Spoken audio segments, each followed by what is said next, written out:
everybody. This is Fandom Entanglement, Quantum Leap. I am Damon Sugamelli. I am back with my co-hosts, Mike Bloxam. Hello, hello. Brian Green. Hello again. And MJ Cogburn. Hello. Yeah, this is like a special episode. I unfortunately I wish we could have had a little bit more. I wanted to get some guests going, that just kind of fell through. It wasn't in the cards today, but because this is the episode that is dedicated to Matt Dale, because I got his book right here, and the other one. We'll talk about that a little bit more at the end, I guess. But this is season 2, episode 11, The Outsider. Original air date February 13th, 2024. An anonymous source sends Ben and an experienced local Denver TV journalist on the trail of a dangerous conspiracy as they pursue the scoop of a lifetime in the early 80s. There's trouble at HQ when Ian's past decisions come back to haunt the team. And we've got our usual cast. Raymond Lee as Dr. Ben Song, Caitlin Bassett as Addison Augustine, Mason Alexander Park as Ian Wright, Nan Lee as Jen Chu, Eliza Taylor as, I guess she's Hannah Nally now, Hannah Carson Nally. That's her married name, I'm assuming. And we only heard her voice on the phone, but she was credited. Yep. So Peter Gadillo as Tom Westfall and Ernie Hudson as Herbert Magic Williams. We have our guest cast. James Frain is back as Gideon Ridge. We'll talk about him.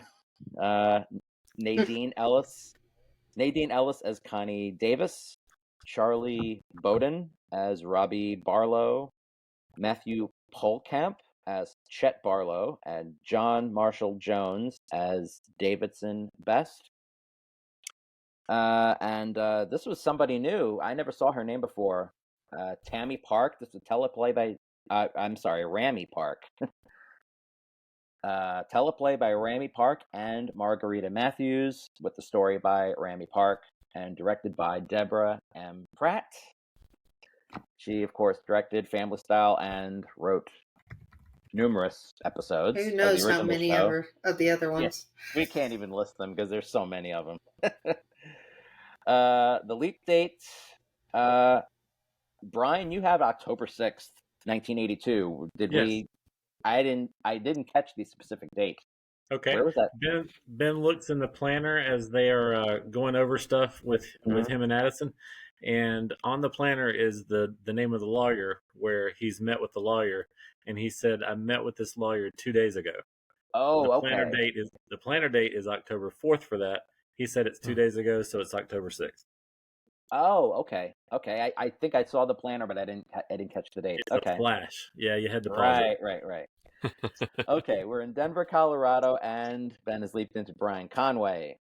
So, first impressions. I guess you usually go first, Mike, right? So. Oh, it doesn't have to be any particular order. Well, that's kind of what we're doing. Let me do it. Yeah, okay. Go, MJ. I'll do it. You go first. Okay. This has been the best episode of both seasons by far. The best episode. Mm-hmm. It had all the right parts to it. It had heart. It had intrigue. It had just funny stuff. People saying funny things, and the faces that a few of the characters make are just priceless. And it, even with the cliffhanger at the end, it just had it all. So I thought it was the best by far of all of them. Yeah. Yay! Pin drop. Yay! Yeah, I know. Boom. Mic drop.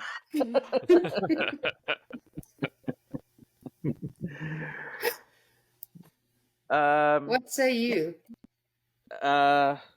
You want me to go? I'll just say it. I agree. It felt like a really classic episode in many ways. Great writing, great direction. Even we've complained in the past that sometimes the project stuff really takes away from story. I feel like it didn't this time. Yeah, it didn't. Yeah, it was like just enough of it. And I mean, obviously, it's very reminiscent of Roberto. Yes. from the original series. But I happen to like that one a lot. So I did too. yeah, Mhm. Me too. yeah. So I thought it was really good. Brian, too. what do you think? Go ahead, Yeah, Brian. I loved it. I loved it. Great writing, great direction, great characters, acting, the whole 9 yards. Deborah Pratt directed it, so probably can't go wrong there. And yes, Nope. Roberto, all over that thing. But that's one of my favorite episodes from the original series, so Yeah. I didn't mind in this case. A little predictability, at the beginning because the barrels of pesticide are just sitting right there in plain view, and I'm thinking, well, here we go. That's what this is. They kind of spoon feed it to you a little bit in this series, but overall, loved it. Would watch it again. I liked it. And Roberto, yes, also took place in 1982, just like this one. So That's right. That's right. All right, Mike. Yeah. Well, just picking up on the spoon feeding part, they also had the farmer's wife give that little cough there too, and that's when I went, Yes. "Oh, Yeah. nope, something's making her sick." Where's the evil guy feeding poison to people? Yeah. Overall, this episode really did have the vibes of the original series, and have a feeling Deborah's It did. influence may have helped with that. More of this, please. More of this structure. Yes, please. Because it really was a great balance between the Leap story and the threads that were going on at the project. That being said, it would have been nice to have seen a bit more of Gideon later in the episode. It seemed like his appearance was just bridging the end of the last episode and the start of this one, and then his influence is being felt later. But it would have been good to kind of hear some of that maybe directly from him instead of through Tom. However, I think maybe we'll see more of him in the next episode or two. I hope so. Yes. I hope so. Yeah, we need to.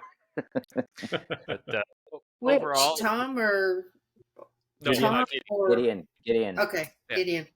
Tom can go back to DC. I want to see more of Gideon.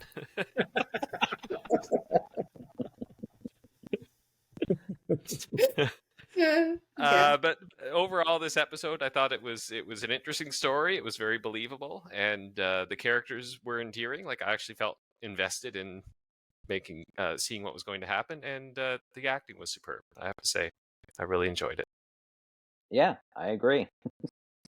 All right, so I guess we should just we'll try to go over the plot a bit. I mean, the first thing I noticed, I mean, because it like happens almost right away, is that we find out that the letter worked trying to warn Hannah, but and his heart was saved, only to have him die in a car crash a year later.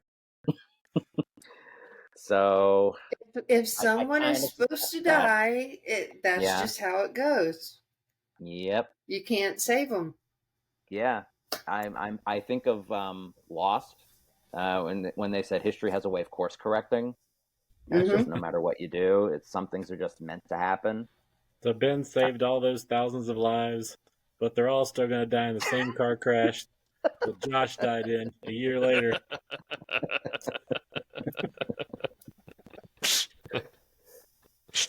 Yeah, but I remember but I was thinking to myself, like, it just, I think we said that too. We didn't know if that was going to work at all. Right? It just, because I didn't think we were going to see him again. Right? Yeah. I guess we can talk about Gideon, because we're pretty much picking up right where we left off with all of that. Yeah. I did expect to see more of him this week. Like did you say it, Mike? Yeah, that that we only really got a scene with him, and then he just kind of goes away, and I want to see more of him. Yeah, I hate the character, but I love it. He's really good. Yeah, he had one really good quote in that. He said, "I developed an advanced microprocessor, my technology. I let Ian borrow it, and he won't give it back. How would you like it if people took your stuff? I can tell you who doesn't like it, the Pentagon. They think my tech is very valuable, more valuable than all of you." Yeah, that was Such a good quote. cold. That was Very, very cold. cold. And of course, poor Magic sitting there going, I'm playing catch up here. Help me out. Fill me in. Yeah. Right. Mm-hmm. And Gideon just continues on, lets it all we're out. employee here. Mm-hmm. Yeah, He stole my quantum chip, threatened my representative, turned a trusted member of my team against me, and continued to use my chip without my knowledge and yours, as it turns out. Did I leave anything out, Ian? And then Ian is just doesn't know what. And Ian is kind of looked like like a sheep in poor headlights. Ian. Yeah. Sort of. It's just like, like no. Poor guy. And Ian wasn't wearing their glasses again. I noticed that. Right. Yeah. Right away. Again. Yeah. Still. Yeah, that's right. Yeah. Yeah, even in the second outfit that they put on later, still no glasses. So, yeah. Mm-hmm. I wonder if he decided to go to contacts or something. Yeah. Yeah, I don't know. I feel like we should have been given a few more episodes to really flesh out his character, because we're probably only getting to see him in the finale, really, in the last two episodes. So I just feel like that's a little bit of a missed opportunity. I mean, I don't know if it had something to do with the strike, and they just, they probably hadn't cast him yet, and so they had to hurry it up. They only have so long to put this out, so right. Because James Frayne like dominated that scene. I think he just like ate it up. Oh, sure, he's a force. Even as he was listening, watching the little things bounce across. Yeah. Well, if Magic's out of the picture, maybe Gideon will be the new head of Project Quantum Leap. Yeah, I think that's going to happen. Shut your mouth. Yeah. No. Yep. No.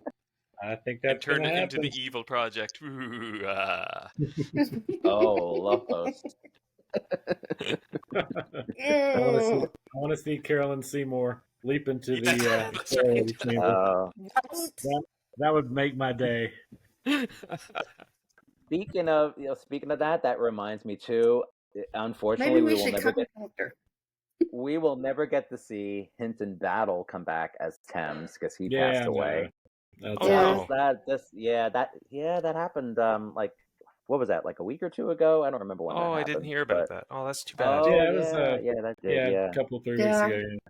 Yeah, and I was like, oh man, and we got to meet him. He was in Amada's when she did her theater festival thing in New York, and he did some stuff there, and we got to meet him. So I was like, wow, man, nice. Could have tried to tell him, like, send him a message like, hey, see if they could get you on the show to come back. But that would be great. That would have been great. I know that would have been good, but something tells me they're not going in that direction anyway in the new show. I think they're just kind of forget about the Lothos thing. I don't know. But yeah, Magic is justifiably Magic is justifiably pissed at Ian and Jen. We never saw him get that angry. Yeah. I mean, I know somebody said that last week. Magic is going to be pissed, and when I saw that scene, I was like, "Oh yeah, here it comes." yeah, I think I said that. Yeah, and him and Tom. All right, so I guess we'll get into the plot of The Leap with Connie Davis. Yeah. A reporter from New York who has had issues and was picked up in Denver, and had to get her career back on track. And you hear her say off in the distance, Plumpkin, you're killing me. And Ben gives this look on his face that is just freaking priceless. He's like, I can't even do how his face, it was kind of like this look. Yeah, I know. It was weird. Facial expressions, yeah. And then she's trying to teach him the journalistic ways. She has 4 Mhm. rules. And the first one is, what was it? Don't give up. I don't remember exactly. Oh no, the first rule of journalism is do the work. Yeah. Right. Mm-hmm. And before that happens, of course, I left this out. He calls Hannah at Mm-hmm. On the telephone, Mm-hmm. and that was an interesting thing. Not a working number at the time of this video. Oh, right. Brian called it. Yeah. Yeah, that's where we heard her say, "This is the Nally residence," or whatever, leave your message. And so, yeah. So he didn't actually talk to her. He just kind of, and then he hung No, up, right? he just heard her vocal. Yeah. Yeah. Yeah. Mhm. And Ben is distracted because I think he's too busy worrying about Hannah to focus on the leap. And then Right. Addison tells him that he has to do the work. Mm-hmm. Yeah. And then that's when they get into the work of trying to figure out what is causing the problem with Herbicore, right? Herbicorp? Herbicore. I think so. Herbicore. Yeah. Because we herbicare. Because we herbicare. Right. Because of Herbicore, we herbicare.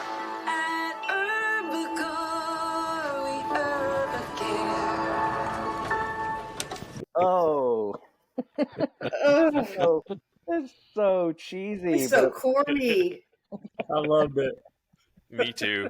that commercial where it's ahead of my notes, but like, yeah, that commercial was just like, it was right from the commercial break, I think, right? It was just like, Yeah. that was so bad. It's so 80s. It's so bad. out of the 80s. Yeah. Yeah, about was- as bad as that wig that Robbie wears. Good grief. Oh yeah, that was a bad. Yeah, it was bad. That was wig. bad. I know something I wanted to. What I forgot about was I noticed when she first leaps in or something, and she's like telling him to make sure that you got the battery charged or whatever in the camera or something, Mhm. right? And she tell him to make sure he got all that stuff, and then Addison shows up and he's like, "I got to change the battery," Yeah. and I think you see this very subtle, like her rolling of the eyes, like. Yeah.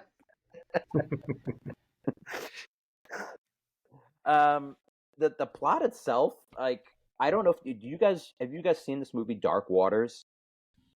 With No. it had Mark Ruffalo. I think it was based on a real story. It just, the feel of this leap reminded me of that. He was this lawyer he was basically filing a class action suit, a lawsuit against DuPont. I guess they used to make like the I have seen that. I didn't realize I'd seen it, but I have seen it. yeah, it was. I think it came out in 2019. I watched that with Amada. Yeah. This had the same feel of that. I know it's not the exact same thing, but the whole thing with the chemicals poisoning the town. So there could be some basis of fact in this story, or just borrowing. It could be like borrowed from the headlines type thing. I don't know. But those kind of stories work. I mean, what else are you gonna? I mean, Roberto was kind of like that too, right? With the chemicals and trying to expose something. Yeah. And Ben and Addison seem to finally be in that place where they're comfortable with each other and they're just kind of talking as friends. Like, I think doesn't Ben get drunk at some point? Where he's like, he's had a few. He has He's a little alcohol tipsy. to his coffee or something. Yeah. Yeah, and they're And she brings coffee into the accelerator Yeah. chamber. Oh, right. So you start seeing both of them getting really hyper, like, that was really funny. Like, you could tell that they were on their coffee high. And he was just rattling. He rattled that off pretty fast too. Right.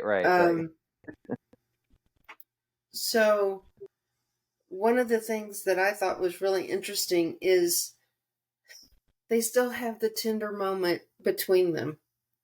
She tells him that they're going to have an all-nighter, and he finds out that she wanted to be a journalist. And he's like, you still surprise me. And for 15 seconds, they stare at each other. Puppy dog eyes. And then, okay, let's work. Right, let's go back to work. Let's go back to work. Yeah. Lord mercy. Yeah. They're going to get back together. We all know this. Of course they are. Because this is the Ben... They touted this from the very beginning as the Ben Addison show. So it's like, you can't... That's kind of why I just felt like this was inevitable. She's like... Her and Tom are like pretty much officially broken up at this point. We were comparing it to Roberto. But Roberto... Sam was the star of the show. He was the reporter, if you will, even though he was hosting a daytime talk show, but then tried to do actual investigative reporting. In this one, he's like the assistant, right? He's helping that's right. Connie with the story. So it's an interesting twist, because he's not the person who's on camera who's getting all the recognition. So he's still helping. He's not fixing something in his own life. He's helping Connie fix kind of her career, as well as saving apparently thousands of lives from long-term exposure and resulting cancer. So I just felt like it was light on details about this Brian person he's leapt into. We don't know anything about his life. We don't know if he has a family. We barely even know his name. Like, it wasn't until halfway through the episode when someone called him Brian that I knew what the Leapy's name was, because I missed the name badge at the start. You know. Wasn't it on his? Wasn't it on the badge though?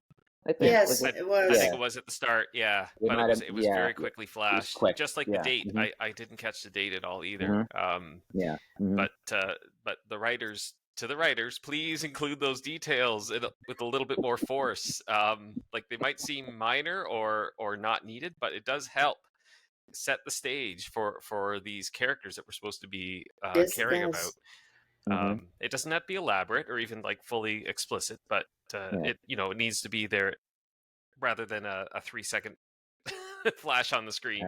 Right. It's a time travel show. Give us a date. Yeah, exactly. A big date. Yeah. Instead of trying to guess. Yeah. Yeah. That's one of my complaints with the effects. They're really not. They'll fade Addison in, right? But then she doesn't walk through anything. So, like a casual viewer that maybe just checked it out, is she actually there? You don't really know. You They don't know. Go into it. They assume that you know, and But I know, the budgets and things, they're behind. The writer's strike messed all that up, so they used as few effects as possible and all that, and budget reasons. That's I'm true. sure. But yeah, I've heard that the last episode is going to be chock full of stuff, so that'll be good. We can hope. I'm sure. Yeah. I mean, it's season finale. The last one or the last two? Probably the last one. Well, they're two different episodes. They're just running them together. I know. I guess because La Brea ended last week, or maybe this week. Yeah, probably this week. Yeah. I think the series finale. So they have that open slot, so they just popped it in there. Right. Yeah, I know. I think they're doing this because they have like a lot of like stuff to try to. They have a lot of stuff banked from the strikes that they're trying to air, and people don't understand that there's a lot of stuff that they're backed up. So that's kind of why we have a shorter season. And hopefully we'll get that next season. Going back to the Leap, they hit a dead end. And then Connie comes in and says, rule number 2, there is no such thing as a dead end. And then she calls the police to get a phone number from a payphone. Yeah. In 1982? I mean, 1982? 1982. Okay. Oh. And then... Yeah, I didn't think of that. And then they call the number, and they find out that it's the CEO's brother, Robbie Barlow. Right. That called in, that is the source, that called in on the payphone. So, Right. Which was and basically they like, want him to talk on the record to Mhm. get the ball rolling so that they can figure out what's going on with Herbivore. yeah, it was basically, He's the smoking gun. yeah, or deep throat or whatever. He had that like weird voice when he talked on the phone, or everybody's gonna die. Yeah. They decide to go back to the farm where Steve and Nancy are, because they need to get a soil sample so that they can prove that there's something in the soil.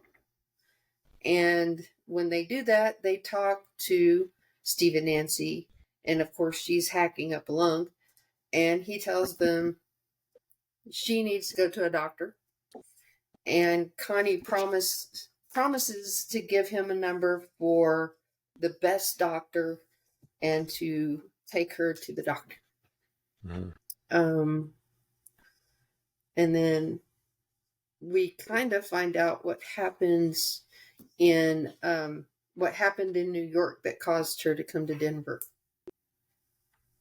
Right. It was That her. a source of hers had killed himself, Right. and that's why she couldn't take it anymore. Yeah. And that's where rule number 3 comes in: know when to quit. Yeah. Yeah. And that's we're where also she fires Brian or Ben Ben from / being Brian. her. Yeah. Yeah. Yeah. One thing I'll say that also came up in my mind is we're talking about the rules. Anybody else thinking of NCIS? Yep. Yes. Yeah. Gibbs always had these Gibbs's rules. rules. Yep. Even though Don Belisario has like nothing to do with the show anymore, but I don't know, Even- maybe in passing, But Deborah. he had these weird numbers they'd call number Yeah. 12, number 26. Mhm. And Yeah. it's like, okay, sure. I wonder if it's like a little bit of a nod to that. I don't know. Probably not. It's probably Maybe. just like a weird. I don't know. Well, Belisario does do NCIS. I'm sure that Yeah. um, Oh, not so much anymore. I don't think. I'm sure that Deborah has heard that over and over and over Oh. again. Yeah, I'm sure. So why not? Yeah. Why not rules? Yeah, maybe. And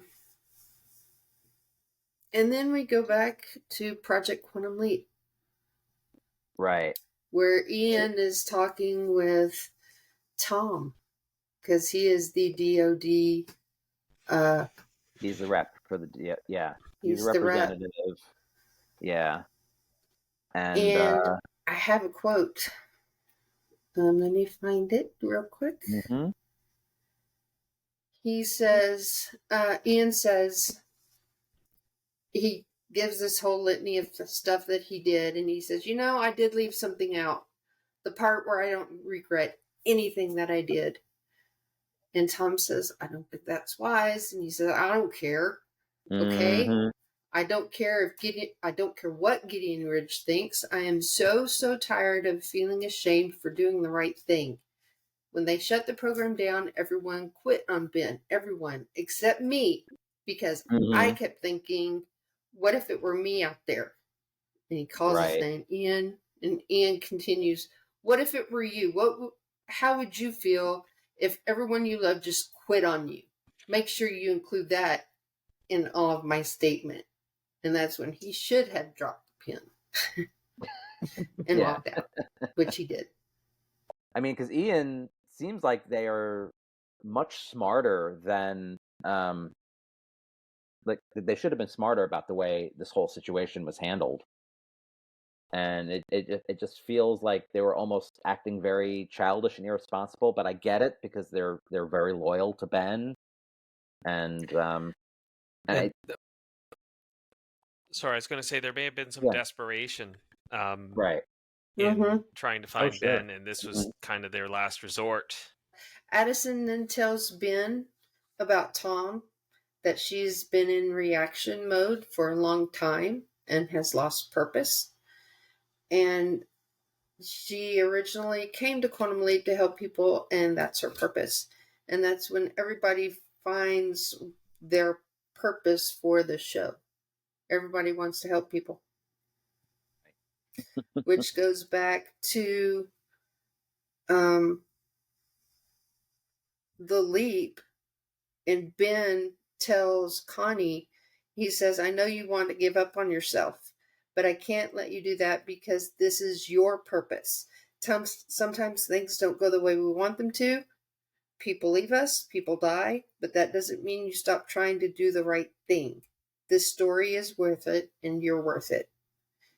So that was an interesting quote from him. I thought that was pretty spot on, that everybody has a purpose. Yeah. Whether it being big, being a movie star, or even being a small podcaster.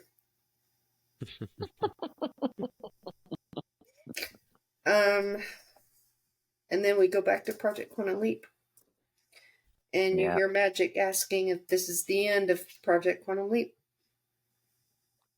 And Tom says that somebody has to go. The obvious choice is Ian. They broke several laws, lied to everyone, including you and me, but it can't be Ian. Because they need Ian to work on the DARPA project to bring Ben home. And if it's not Ian, then it could be Jen. And we're trying to figure out who's going to be leaving. And everybody is led to believe that it's going to be Jen. Yeah. Unfortunately. Tom had implied, though, just from the way he was talking, it seemed as if he was saying that, like, well, we can't use that anymore or something because of all of this. Or was I not hearing that correctly? He said, Magic asks, you're asking me to free Jen. And he says, I'm asking you to do what you think is right. I'm at a loss here.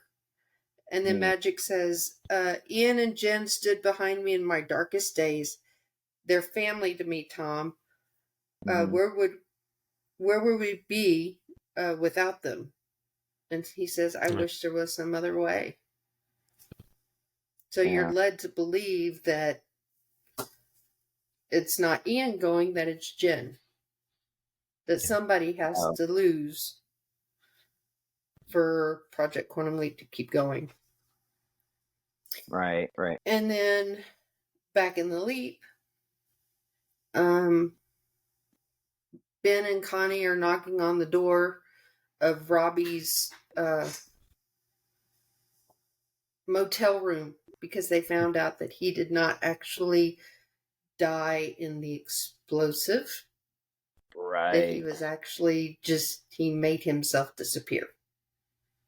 Right. So did you guys think that he actually died when that happened? Yeah, that was a surprise to me, actually. I didn't pick up on that until they said something about only finding the wallet and the watch. The wallet and the watch. Yeah, I was like, what about the body? Yeah. There would have been a body. Yeah, there would have been. It would have been a badly burned body. Known that. Yeah, the police would have known that. That would have come out. So that was a little off for me. Just that part of the writing right there. But yeah, that was a surprise to me. Yeah, I feel like it was for me too. But I feel like I should have known. We've talked about this with the past couple of episodes with the predictability and stuff. I mean, I guess the tone of the episode did make it seem as if, oh, like maybe this is kind of serious. Maybe he actually did die. But I think that people that haven't watched the original series probably would really like this even more than us because they won't know the backstory of it and maybe not pick up on a lot of those things. And even though we've seen a similar episode and Roberto came to all of us almost immediately, we still liked it anyway. Yeah. So, I think a new audience is probably pretty happy with this one or will be. Yeah. And then we find out that Robbie has a smoking gun on this case. He has a memo that says that it's cheaper to settle with victims than pull the product, and it has both of their signatures on it. So even if he gives it to him, he gets shut down himself. Yeah, incriminates himself. Why doesn't he have a copy? He's right there. Why wouldn't he have a copy of his own? I don't know. But anyway, I don't know. And then they go break in the safe, right? Yeah. Well, and then Connie gives him this little speech, and she says, look, I'm not going to push you into doing anything that you don't want to do, but I have a feeling that no matter how far you run, you'll never be able to run away from yourself. Mm-hmm. And I think that's true in a whole lot of situations. Yeah. Mm-hmm. Mm-hmm. When you find yourself in a situation. So, and Yeah. then we find out rule number 4 of journalism. And Ben asks her, what is any last minute advice? And she says, just rule number 4, get the hell out of there alive. Because they're going to go to Chet's office and break into his safe. Right. Which I found out something about that safe scene. Oh. Okay. Yeah. Whenever they're breaking into the scene, into the safe, there's some music playing right before it. It's that dun, dun, dun, dun, dun, dun, dun, dun, dun. It's actually a merge of MacGyver and Knight Rider's music. Oh, really? Yeah. Yeah, I didn't catch Yeah. that. That is weird. Okay. I heard it and I was like, I've heard that theme music. I've heard that theme before, and I had to go find it. But it was both of those kind of merging together. It made me go back and look at different shows to figure out where I heard it from. But I know it was MacGyver and Knight Rider. So I thought it was funny. Was it? Did it sound like it was actually like stock music from that, or we think it was part of the score that was like inspired by all of that? Maybe it was inspired by MacGyver, Yeah, it was probably, because right in the middle of the theme music of MacGyver, it kind of does that. So, yeah. And then we go back to, well, then there's that little scene with the bad guy who had held a gun on Ben before. Yeah, that guy, I was a little confused about that. We really didn't get any story on what he was all about, or even who he was, or why he was so involved with any of that. He had the mask. So I thought it was just kind of weird, that he was even there at all. But, whatever, it was fine. It was just kind of... he's Chet's security guard, I guess.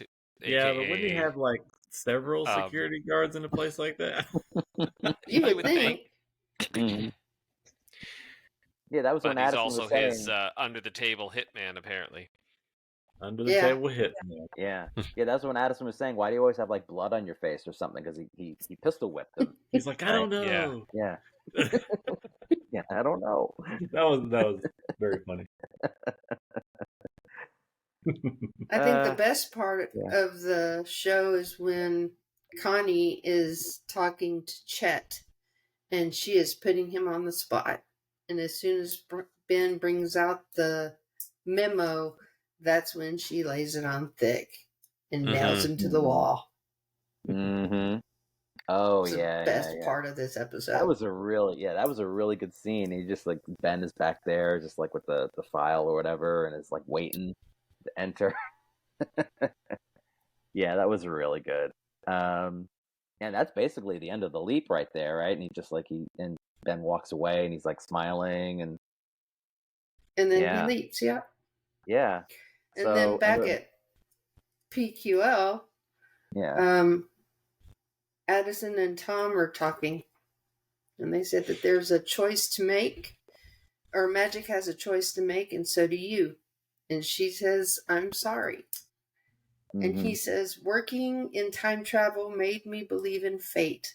We were meant to be together, and we were meant to break up. Mm-hmm. Yeah. Mm. So we think this is the... I feel like Davidson. Mm-hmm. Yeah. Mm-hmm. So do you think we've seen the last of Tom? Is this it for him? Or he'll be He in the might finale? come back as part of the DOD. Because it did seem Maybe. like a goodbye. But what did you, before, Mike, you were like, I don't care. We don't need to see him again. We need to see Gideon. No, I think he's going to go back to DC, and gonna go back. we don't need to see him anymore. He So said that's just go away. Yeah. I've gotten rid of the love triangle as far as Tom goes, I guess. Yeah. We still got the love triangle with Hannah and Addison now. Mhm. Because now, Ben and Addison are like, oh, yeah. Yeah, the Like, love so I got square is Hannah now a out love there. triangle. Right. Yeah. Back I again. feel so bad for Tom, or really like even just the actor, like playing him, because we haven't really gotten like much meat with the character. I think. I mean, other than we found out about his wife, and like that was kind of good in what was Secret History when he was the hologram and the way they were working off each other. But I just don't know what they were trying to accomplish with Tom. I just feel like he got the short end of the stick. Yeah, and we really didn't get to see him much. I mean, what do you got, like 6 or 7 minutes of project time per episode, maybe?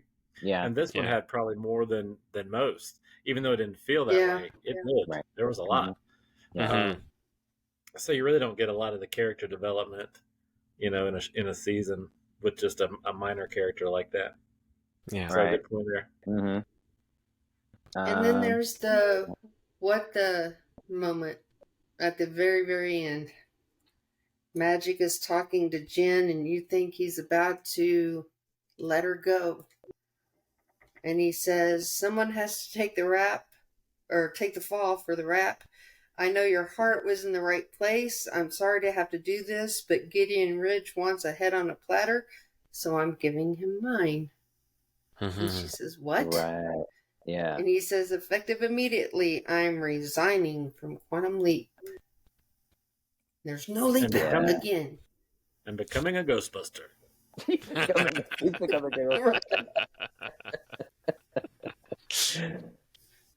Yeah. Becoming a Ghostbuster. Yeah. Funny. No, I hope that's not really the end of the character or anything. Maybe something will happen. But yeah, I'm not sure. I can't imagine He that. needs to come back. Yeah. Well, he's probably still in the he's the finale, main tie to the original series anyway. I wish they would, bring in like Sam's sister, or it's just something fun once in a while like that. I really had thought for a while it was going to Sammy be Tom. No, I thought maybe you'd get Tom as part of that Senate committee, or the oversight committee. Like, could he be old too? But like, even just stopping by for one episode would be cool, Mm-hmm. Yeah. Mm-hmm. Agreed. Right. And then we basically end off with that little title card at the end there, dedicated to our friend Matt Dale. Yes. Yep. Yeah. So, yeah. What can I my one regret is that I wish that he could have joined us for like other than that Leap Die Repeat episode where we all Brian did one, Mike did one, and we didn't do it together. And I wish Mike, I wish you had gotten to really talk to him. Too. You didn't get to know him, but I didn't get to know him either very much. Yeah, you talked to him a little bit. A little bit for the book thing, but yeah, I talked to him several times. He was really, really good, really good guy. And, the work he did on his books and and on the Quantum Leap podcast too, amazing. Right. Yeah, I've got mine sitting here. Absolutely amazing. Just so that you know, I don't know if I've told you guys before, but Matt did they were working on an audio drama that they were producing, and it was sent over to me. So I am working on getting the audio drama done for him. Very cool. Was that the thing that Christopher D. Philippus was going to write for him? That short story thing? I don't know. I don't know. This was something that he was in. He was I hear his voice whenever I'm working on wow. it. So Oh, wow. yeah, it's Oh, gonna have its actual audio. You will hear the whole thing played out oh, wow. with Okay. sound effects. So we'll see how that goes. Well, Amazing. I wonder if it was connected to what Chris was going to write because it was something with I forget what it was called now, but I think that was going to be like an audio CD thing, and it was going to be like a limited release for all the backers or something, and then it was going to be released I later don't on. know. Mm. This has them working with Quantum Leap, and there's a sister site in Australia that they are in Hmm. sync with, and Hmm. it's the Australian side that they're talking with and doing stuff with. Oh, So, wow.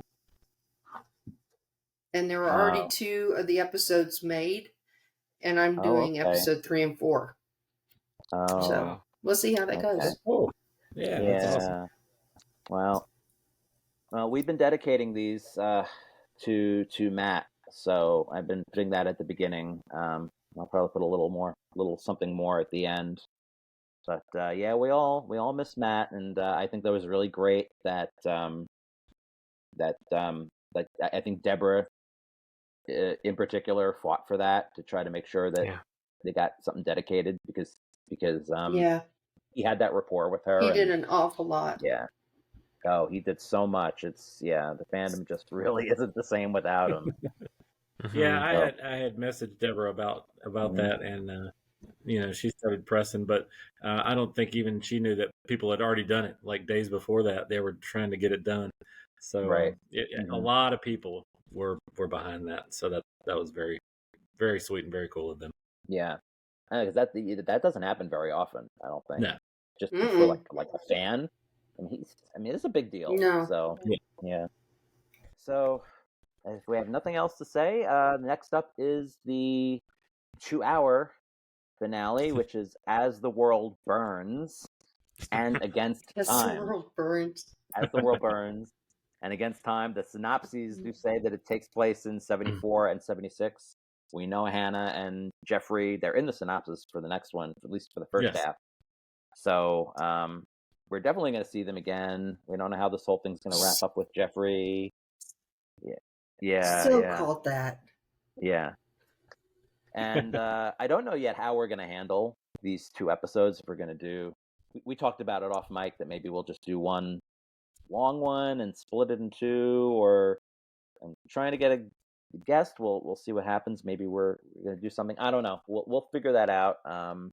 It's probably going to take a while to get all this done because this is a busy month for me and for everybody else, it seems. And for me. Mhm. Yeah. All right. So I guess if that's it, you got nothing else to say, we're done. All right. Mm-mm. Yeah. all Okay, right. everybody. Don't Be forget sure to to hit. like and Yep. subscribe Be and sure to hit the leave like your and subscribe comments, your buttons. Yeah. thoughts. Yeah, we didn't get to the comments today. We Yes. just don't have the time, but at some point we'll start reading some comments. Until next time, I'm Damon, Mike, Brian, MJ. We'll see you next time, guys. Bye. Bye. Bye.